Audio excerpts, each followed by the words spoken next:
जय हिंद साथियों। आज की हमारी क्लास 9 सितंबर की डेली करंट अफेयर्स की क्लास है, जिसके अंतर्गत हम बात करेंगे कुछ महत्वपूर्ण प्रश्न। तो चलिए गाइस क्लास को स्टार्ट करते हैं। आज का हमारा आपसे पूछा गया प्रश्न है दोस्तों, मध्य प्रदेश का सबसे बड़ा अभ्यारण्य किस शहर में है।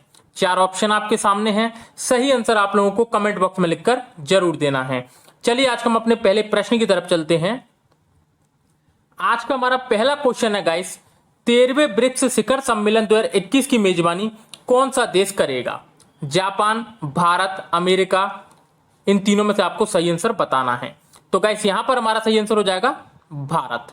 अभी दोस्तों हाल ही में 13वें ब्रिक्स शिखर सम्मेलन 2021 की मेजबानी कौन सा देश करेगा, तो वो करेगा हमारा देश भारत। ठीक है गाइस, पहले अपन इसकी डिटेल को जान लेते हैं। इसके बाद दोस्तों ब्रिक्स से जितने भी प्रश्न हमारे पेपर में पूछे जा सकते हैं उसके बारे में हम डिटेल से चर्चा कर लेंगे।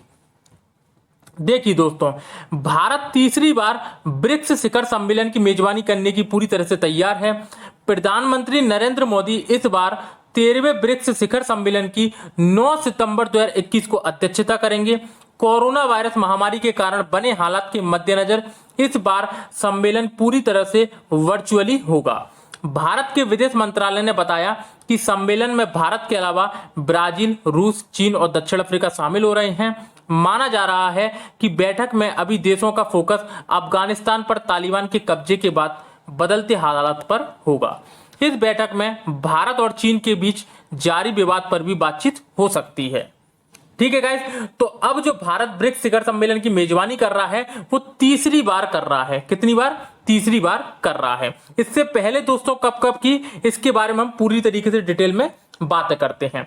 दोस्तों ब्रिक्स एक्चुअल में है क्या, तो उभरती राष्ट्रीय अर्थव्यवस्थाओं के एक संघ का ये शीर्षक है, जिसमें टोटल 5 देश शामिल हैं। कितने?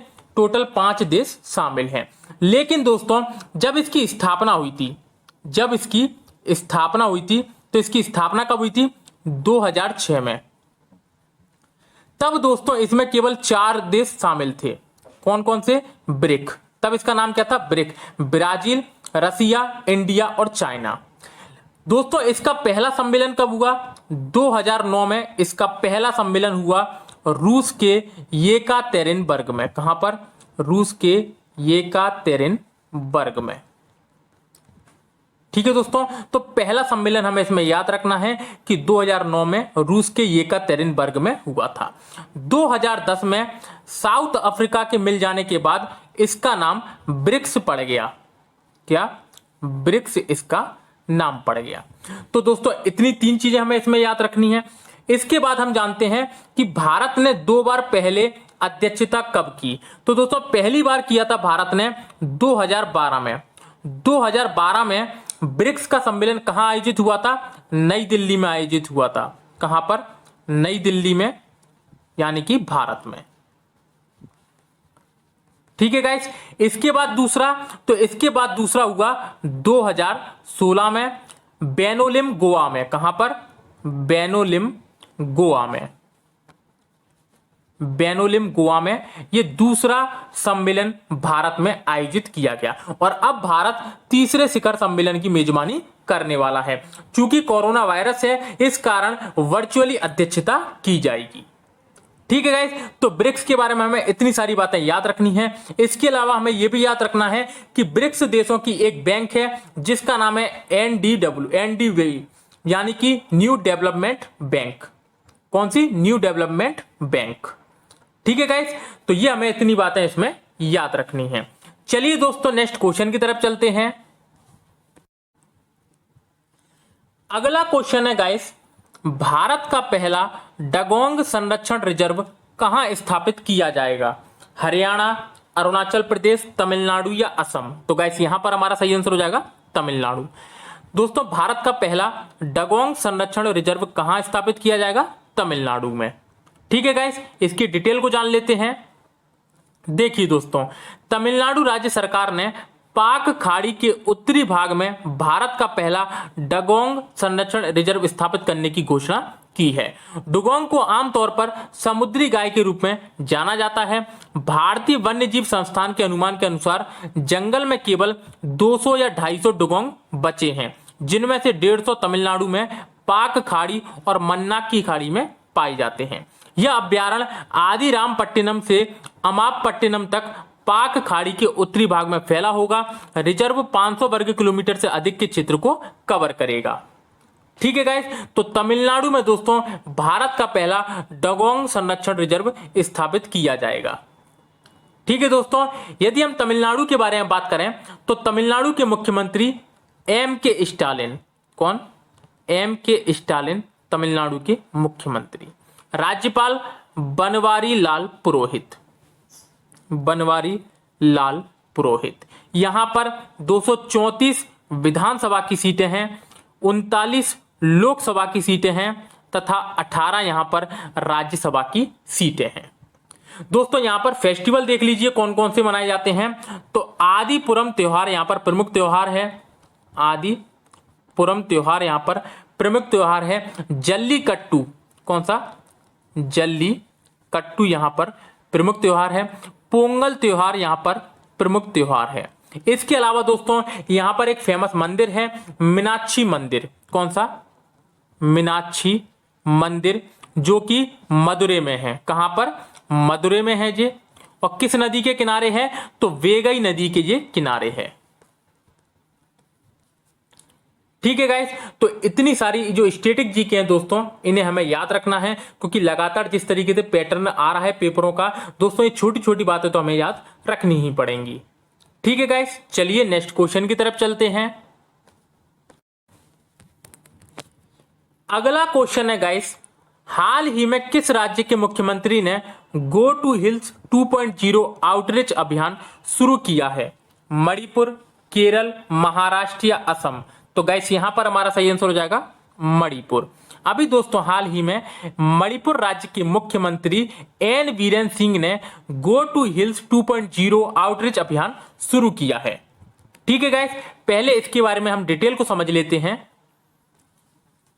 देखिए दोस्तों, मणिपुर के मुख्यमंत्री एन बीरेन सिंह ने एक आउटरीच कार्यक्रम गो टू हिल्स 2.0 शुरू किया, ताकि यह सुनिश्चित किया जा सके कि दूर दराज के स्थानीय के लोग अपने दरवाजे पर विभिन्न कल्याणकारी योजनाओं का लाभ उठा सकें। यह अभियान चुराचांदपुर जिले के तुईबोंग के पीस ग्राउंड में एक कार्यक्रम में शुरू किया गया था। विभिन्न विभागों जैसे कार्य, आदिवासी मामलों और पहाड़ी और स्वास्थ्य के तहत 37.34 करोड़ रुपए की 30 परियोजना के उद्घाटन के साथ पहल का शुभारंभ किया गया था। सीएम ने ट्विटर पर कहा कि आज आधिकारिक तौर पर गो टू हिल्स 2.0 लॉन्च करते हुए मुझे बहुत खुशी हो रही है। शासन को दरवाजे तक ले जाने के हमारे प्रयास में मिशन का उद्देश्य कठोर विकास के माध्यम से हमारे लोगों के बीच संबंधों को मजबूत करना है। आउटरीच कार्यक्रम के तहत राज्य प्रशासन ने कृषि, बागवानी, स्वास्थ्य, सामाजिक कल्याण और शिक्षा जैसे कई विभागों के लिए 51.52 करोड़ रुपए की सहायता और उपकरण प्रदान किए। दोस्तों ये डिटेल केवल इसलिए है जिससे कि आपको चीजें याद करने में आसानी हो। ठीक है गाइस, चलिए अब अपन थोड़ी सी इसके बारे में डिटेल को जान लेते हैं कि मणिपुर के बारे में यदि हम बात करें तो मणिपुर की राजधानी इम्फाल क्या है दोस्तों? इम्फाल इसकी राजधानी है। यहाँ के मुख्यमंत्री एन बीरेन सिंह, एन बीरेन सिंह। यहाँ के राज्यपाल ला गणेशन, दोस्तों ये हाल ही में नियुक्त किए गए हैं, ला गणेशन। दोस्तों ला गणेशन से पहले यहां पर राज्यपाल कौन थे? गंगा प्रसाद। कौन? गंगा प्रसाद। गंगा प्रसाद सिक्किम के भी राज्यपाल थे, लेकिन कुछ समय के लिए उन्हें मणिपुर का अतिरिक्त प्रभार सौंप दिया था। क्यों सौंप दिया था? क्योंकि नजमा हेपतुल्ला जो वहां पर राज्यपाल थे उनका कार्यकाल समाप्त हो गया था, इसलिए गंगा प्रसाद को मणिपुर का अतिरिक्त राज्यपाल घोषित कर दिया था। इसके बाद दोस्तों हाल ही में ला गणेशन मणिपुर के नए राज्यपाल बन गए हैं।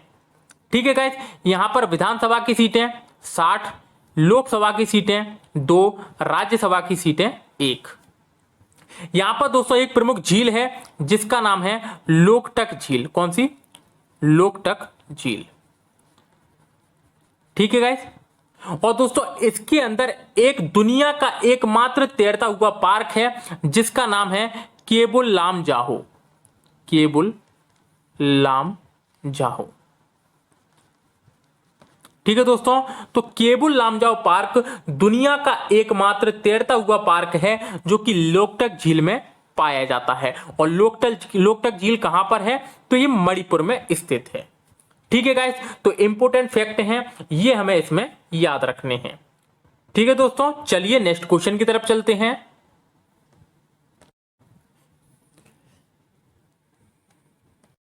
अगला क्वेश्चन है गाइस, यूनाइटेड इंडिया इंश्योरेंस के नए अध्यक्ष और सह प्रबंध निदेशक कौन बने हैं?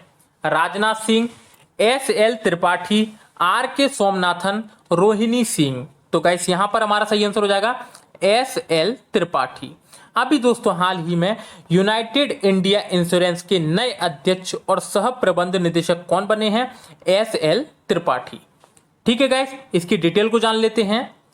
केंद्र सरकार ने एस.एल. त्रिपाठी को United India insurance company limited के अध्यक्ष सह प्रबंध निदेशक नियुक्त किया है।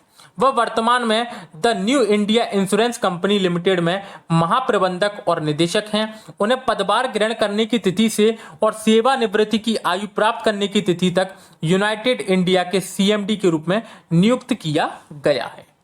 ठीक है गाइस, यदि हम यूनाइटेड इंडिया इंश्योरेंस कंपनी के बारे में बात करें तो इसकी स्थापना 18 फरवरी 1938 को की गई थी। चेन्नई में इसका मुख्यालय है और इसके सीईओ कौन है? श्री गिरीश राधा कृष्ण। कौन? श्री गिरीश राधा कृष्ण।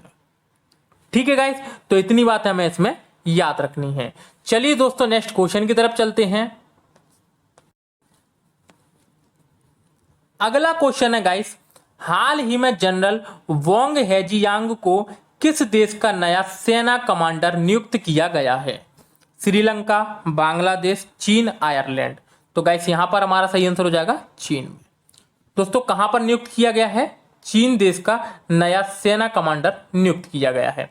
चलिए दोस्तों डिटेल को जान लेते हैं। देखिए दोस्तों, चीन ने पश्चिमी थिएटर के लिए एक नए कमांडर की घोषणा कर दी है। चीन के सर्वशक्तिशाली केंद्रीय सैन्य आयोग ने घोषणा की है कि जनरल वोंग हेजियांग को पश्चिमी थिएटर कमांडर के सर्वोच्च पद पर पदोन्नत किया गया है। यह थिएटर देश के उत्तर पश्चिमी और पश्चिमी क्षेत्र पर नजर रखता है, जो अफगानिस्तान, पाकिस्तान, भारत और मध्य एशियाई देशों जैसे कजाकिस्तान, किर्गिस्तान, तजाकिस्तान राज्यों के साथ एक बहुत ही संवेदनशील सीमा साझा करता है। गौरतलब है कि जनरल वांग 2 साल से भी कम समय में पीएलए के वेस्टर्न थिएटर के चौथे कमांडर हैं। उनके पूर्ववर्ती जनरल सू क्विलिंग ने लगभग 2 महीने पहले ही पदभार संभाला था। जनरल जू ने जनरल जांग जोडोंग की जगह ली थी, जबकि जोडोंग ने जनरल जाहो जोगंकी की स्थान लिया था। ठीक है गाइस, तो हमें केवल इतना याद रखना है कि चीन में अभी हाल ही में किसकी नियुक्ति की गई है? तो जनरल वोंग हेजियांग को देश का नया सेना कमांडर नियुक्त किया गया है। ठीक है गाइस, यदि हम चीन के बारे में बात करें दोस्तों, तो चीन की राजधानी बीजिंग, चीन की करेंसी युआन, और दोस्तों चीन के राष्ट्रपति शी जिनपिंग।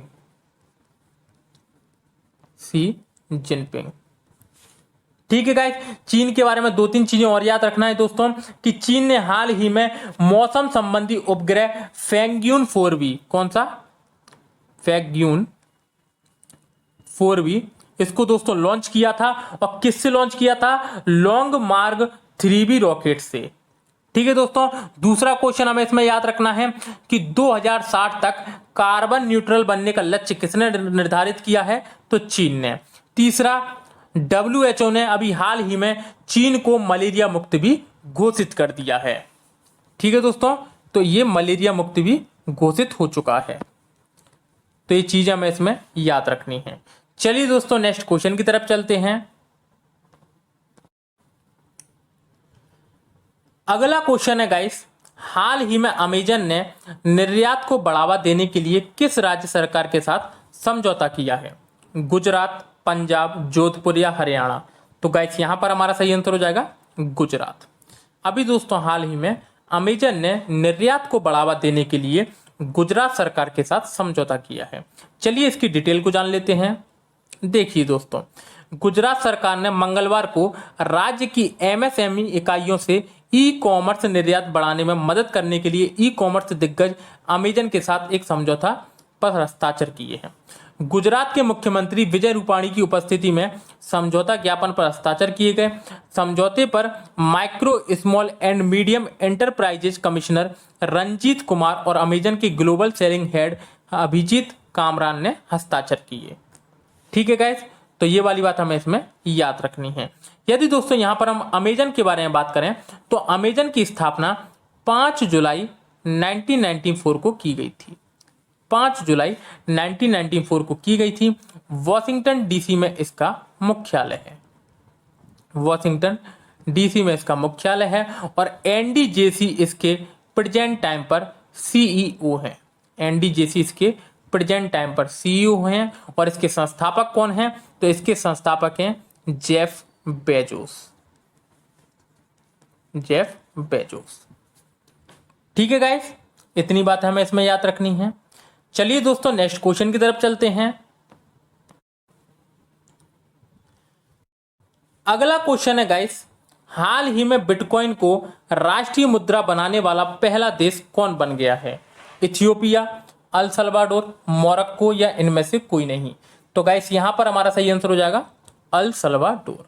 अभी दोस्तों हाल ही में बिटकॉइन को राष्ट्रीय मुद्रा बनाने वाला पहला देश अल सल्वाडोर बन गया है। दोस्तों अल सल्वाडोर ने पहले ही इसकी जानकारी दे दी थी, लेकिन अभी हाल ही में इसको घोषित कर दिया है राष्ट्रीय मुद्रा के रूप में।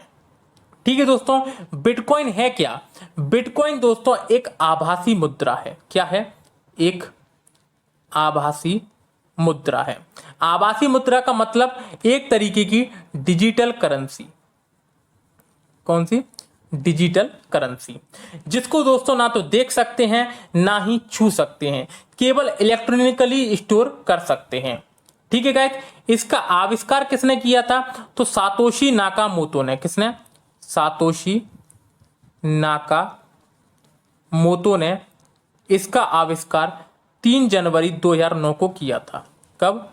3 जनवरी 2009 को किया था। सातोशी नाकामोतो दोस्तों कहां के थे? ते जापान के थे। कहां के?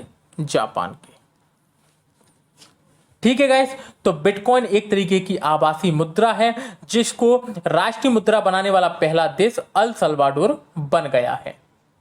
ठीक है गाइस, इतनी बात हमें इसमें याद रखनी है। चलिए दोस्तों नेक्स्ट क्वेश्चन की तरफ चलते हैं। अगला क्वेश्चन है गाइस, ग्रामीण विकास के लिए वतन प्रेम योजना को किस राज्य की सरकार ने शुरू किया है? पंजाब, बिहार, गुजरात या इनमें से कोई नहीं? तो यहां पर हमारा सही आंसर हो जाएगा गुजरात। अभी हाल ही में दोस्तों ग्रामीण विकास के लिए जो वतन प्रेम योजना है इसे गुजरात राज्य सरकार ने शुरू किया है। पहले इसकी डिटेल को जान लेते हैं। देखिए दोस्तों, मुख्यमंत्री विजय रूपाणी ने वतन प्रेम योजना के अंतर्गत राज्य के गांवों में सर्वांगीण विकास के विभिन्न कार्य और बेहतर जन सुविधा मुहैया कराने के आशय से दिसंबर 2022 तक 1000 करोड़ रुपए के कार्य शुरू करने की मंशा व्यक्त की है। गांधीनगर में वतन प्रेम योजना सोसाइटी की गवर्निंग बॉडी की पहली बैठक की अध्यक्षता करते हुए योजना के सुचारू कार्यान्वयन के संबंध में मार्गदर्शन देते हुए उन्होंने यह बात कही है। इस संदर्भ में उन्होंने कहा कि देश और दुनिया में कहीं भी रहने वाले गुजराती वतन प्रेम योजना के तहत गुजरात में अपना पसंद के गांव में अपनी पसंद का कार्य अपनी पसंद की एजेंसी के मार्फत अपने 60% दान और शेष 40% राज्य सरकार के अनुदान के जरिए करवा सकते हैं। ठीक है गाइस, तो इस वाली बात को हमें याद रखना है। यदि दोस्तों हम गुजरात के बारे में बात करें तो गुजरात की राजधानी गांधीनगर। क्या है? गांधीनगर। यहाँ के मुख्यमंत्री विजय रूपाणी, राज्यपाल आचार्य देवव्रत। आचार्य देवव्रत। दोस्तों आपको पता है कि एनटीपीसी सीबीटी 2 की परीक्षा आने वाली है, एसएससी की परीक्षाएं चल रही हैं और कुछ आने भी वाली हैं। एसएससी जीडी हुआ, सीएचएसएल हुआ, सीजीएल की परीक्षा है। तो दोस्तों उनमें ये जो आपके लिए स्टैटिक जीके है ये रामबाण साबित होने वाली है, इसलिए आप इसको ध्यान से देखने का प्रयास करें। ठीक है गाइस, दोस्तों यदि हम यहाँ पर विधानसभा की सीटों के बारे में बात करें तो 182 यहाँ पर विधानसभा सीटें हैं, 26 यहाँ पर लोकसभा सीटें हैं तथा 11 यहाँ पर राज्यसभा की सीटें हैं। ठीक है गाइस, तो इतनी बातें हमें इसमें याद रखनी है। चलिए दोस्तों नेक्स्ट क्वेश्चन की तरफ चलते हैं। अगला क्वेश्चन है गाइस, हाल ही में international day of clean air for blue skies कब मनाया गया है? तो गाइस ये मनाया गया है 7 सितंबर को। कब दोस्तों? 7 सितंबर को international day of clean air for blue skies मनाया गया है। ठीक है गाइस, तो इसको हमें याद रखना है। चलिए दोस्तों नेक्स्ट क्वेश्चन की तरफ चलते हैं। देखिए दोस्तों, द ब्लाइंड मैट्रियार्क नामक पुस्तक किसने लिखी है? विमल जलन, नमिता तो गोखले, ताहिरा कश्यप या इनमें से कोई नहीं? तो गाइस यहाँ पर हमारा सही आंसर हो जाएगा नमिता गोखले। अभी दोस्तों हाल ही में द ब्लाइंड मैट्रियार्क नामक पुस्तक किसने लिखी है? तो ये लिखी है नमिता गोखले ने। ठीक है गाइस, तो इसको हमें याद रखना है, आईएमपी पुस्तक है। चलिए दोस्तों अब अपन कल के करंट के क्वेश्चनों का रिवीजन कर लेते हैं। पहला क्वेश्चन है गाइस, हाल ही में एशियाई स्क्वैश महासंघ के नए उपाध्यक्ष कौन बने हैं? तो साइरस पोंचा बने हैं। नेक्स्ट क्वेश्चन, हाल ही में आईटीबीपी टीम ने किस राज्य में माउंट बलबाला पर सफलतापूर्वक चढ़ाई की है? तो उत्तराखंड में। नेक्स्ट क्वेश्चन, हाल ही में एडीबी ने किस राज्य की आवास परियोजनाओं के लिए $150 मिलियन के ऋण को मंजूरी दी है? तो तमिलनाडु। नेक्स्ट क्वेश्चन, भारतीय सौर ऊर्जा निगम के नए प्रबंध निदेशक कौन बने हैं? तो सुमन शर्मा। नेक्स्ट क्वेश्चन, हाल ही में भारत और किस देश के बीच संयुक्त सैन्य अभ्यास सूर्य किरण आयोजित किया जाएगा? तो नेपाल। नेक्स्ट क्वेश्चन, मगरमच्छ की तीनों प्रजातियां पाए जाने वाला देश का एकमात्र जिला कौन सा बना है? तो केंद्रपाड़ा। कहां पर है ये? उड़ीसा में। Next question, Dutch grand prix 2021 का खिताब किसने जीता है? तो मैक्स वर्स्टापेन ने। नेक्स्ट क्वेश्चन, हाल ही में किसने डिजिटल भुगतान interactive platform pulse platform launch किया है? तो फोन पे ने। नेक्स्ट क्वेश्चन, हाल ही में अंतर्राष्ट्रीय चैरिटी दिवस कब मनाया गया है? तो 5 सितंबर को मनाया गया है। Next question, a rude life the memorial नामक पुस्तक किसने लिखी है? तो ये लिखी है दोस्तों वीर सांघवी ने। और कल का दोस्तों हमारा आपसे पूछा गया प्रश्न था, पिंक सिटी के नाम से किसे जाना जाता है? हैदराबाद, बंगलुरु, जयपुर या इनमें से कोई नहीं? तो गाइस यहाँ पर हमारा सही आंसर हो जाएगा जयपुर। पिंक सिटी के नाम से दोस्तों किसे जाना जाता है? जयपुर, जो कि राजस्थान राज्य की राजधानी है। ठीक है गाइस, तो इतनी बातें हमें इसमें याद रखनी है। तो यदि दोस्तों आज की वीडियो आपको अच्छी लगी हो तो वीडियो को लाइक कर देना, चैनल को सब्सक्राइब कर देना, तथा दोस्तों कई लोग चैनल तो सब्सक्राइब कर लेते हैं तथा बेल आइकन नहीं दबाते, जिस कारण उन्हें वीडियो को नोटिफिकेशन नहीं मिल पाता। तो दोस्तों कृपया करके आप वीडियो का नोटिफिकेशन जरूर ऑन रखें, चैनल का नोटिफिकेशन जरूर ऑन रखें।